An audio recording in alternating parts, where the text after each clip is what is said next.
नहीं है, केवल खोज रहे हैं। कैसे खोज रहे हैं? दृष्टि के द्वारा। जैसे आपका स्वजन, आपका स्नेही आपको दिखाई न दे तो आप अपने दृष्टि के द्वारा चारों तरफ उसे खोजेंगे और उसे ढूंढेंगे कि मेरा स्वजन कहाँ गया, मेरा प्रियतम कहाँ गया, मेरा मित्र कहाँ गया।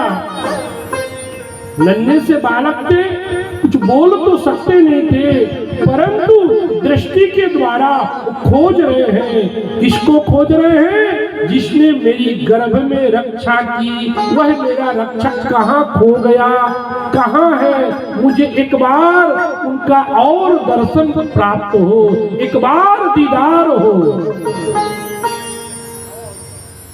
ऐसा परीक्षित जी का भाव था। दिखला के झलक यूं छुपे ही गए, जी भर के नजारा हो न सका। दिखला के झलक यूं छुपे ही गए, जी भर के नजारा हो न सका। महाराज परीक्षित जी अतृप्त अवस्था में खोज रहे हैं। महाराज कृपाचार्य जी कहते हैं कि बालक की कुंडली ऐसा कह रही है कि इच्छाकू के समान प्रजा का पालन करने वाला होगा, राम के समान सत्य प्रतिज्ञा वाला होगा, महाराज शिवी के समान शरणागत रक्षक होगा, महाराज समुद्र के समान यह बालक गंभीर होगा। देखो किसकी उपमा दी गई है? समुद्र के समान गंभीर होगा। अग्नि के समान यह बालक का तेज होगा। क्या होगा? अग्नि के समान इतना पराक्रमी यह बालक होगा। सिंह के समान पराक्रमी होगा और पृथ्वी के समान धैर्यवान होगा। रंतिदेव के समान उदार हो गया।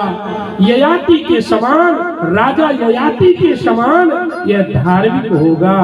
महाराज वली के समान यह बालक दानवीर होगा और भक्त राज प्रहलाद के समान यह बालक भगवत भक्त होगा। लेकिन ध्यान से सुनना, पृथ्वी तथा वृषभ रूपी धर्म के रक्षणार्थ कली का निग्रह करेगा। समीप ऋषि पुत्र श्रृंगी के श्राप प्राप्त होगा और वह श्राप नहीं होगा बल्कि वरदान होगा। क्यों वरदान होगा?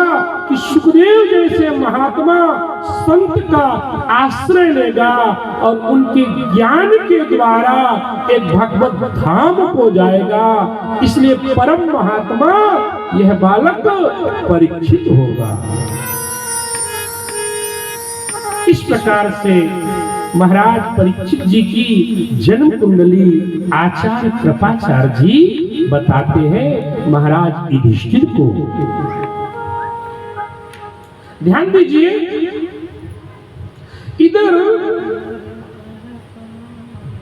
गांधारी और धृतराष्ट्र बड़े आनंद पूर्वक उन्हीं पांचों पांडवों के संरक्षण में समय व्यतीत कर रहे थे और पांचों पांडव गांधारी और धृतराष्ट्र को अपने पिता के समान ही आदर और मान सम्मान देते थे। अब बताइए, आपके साथ कोई ऐसा करेगा, उसको आप ऐसा सम्मान दे पाएंगे? कितनी छल, कितना नीति, पांडवों को कितनी वेदना नहीं हुई, फिर भी पांडव गांधारी और धृतराष्ट्र जी को अपने पिता के समान ही सम्मान और आदर प्रदान करते हैं। एक दिन मध्यरात्रि का समय था, महाराज विदुर आए और अपने ज्ञानोपदेश से ऐसा ज्ञानोपदेश प्रदान करते हैं धृतराष्ट्र को और गांधारी को कि उनके अंदर वैराग्य की प्राप्ति हो गई। क्या हो गया? वैराग आ गया। जब वैराग आया तो मध्यरात्रि में ही गांधारी और धृतराष्ट्र, जिन्होंने ममता की पट्टी आंख में बांध रखी थी, उनका मोह भंग हुआ और वास्तविक स्वरूप का ज्ञान हुआ। मध्यरात्रि में वो विदुर जी के ज्ञानोपदेश के द्वारा सप्त सरोवर में जाते हैं और उत्तराखंड हरिद्वार में जाकर के तप करके अपने शरीर को परम तत्व में विलीन कर देते हैं। प्रातः कालीन जब पांडवों को पता चला, भीम, अर्जुन, नकुल, सहदेव आते हैं। प्रातः काल उठ के रघुराई, मात पिता गुरु माता लाई। नित्य के बाद जब महाराज युधिष्ठिर अपने पिता और माता को प्रणाम करने आते हैं तो देखते हैं पिता नहीं है, माता नहीं है। बहुत चिंता करते हैं और मन से व्यथित होते हैं कि हमारे बुजुर्ग, हमारे माता पिता न जाने जाए कहाँ चले गए, शोक कर रहे हैं। उसी समय देव ऋषि नारद जी आते हैं और कहते हैं, हे तात, चिंता न करो, तुम्हारे माता पिता को विदुर जैसे महात्मा का संसर्ग प्राप्त हुआ है। उनके ज्ञानोपदेश से वो परम तत्व की ओर आगे बढ़ गए हैं, आप चिंता ना करो। इस प्रकार जब पांचों पांडवों को यह पता चला कि हमारे प्रभु इस धराधाम को छोड़ करके परम धाम को चले गए हैं, यह दुख पांचों पांडवों को सहन नहीं हुआ। कुंती को जैसा ही पता चला कि मानो कुंती मां का प्राणांत ही हो गया। देखो भगवान का वियोग कुंती ने इसीलिए तो मांगा था। कुंती ने क्या मांगा था? विपत्ति पर विपत्ति, विपत्ति पर विपत्ति। क्यों? क्योंकि संपत्ति आने के बाद प्रभु का विस्मरण हो जाता है, लेकिन जब जीव को विपत्ति रहती है तो प्रभु का स्मरण रहता है।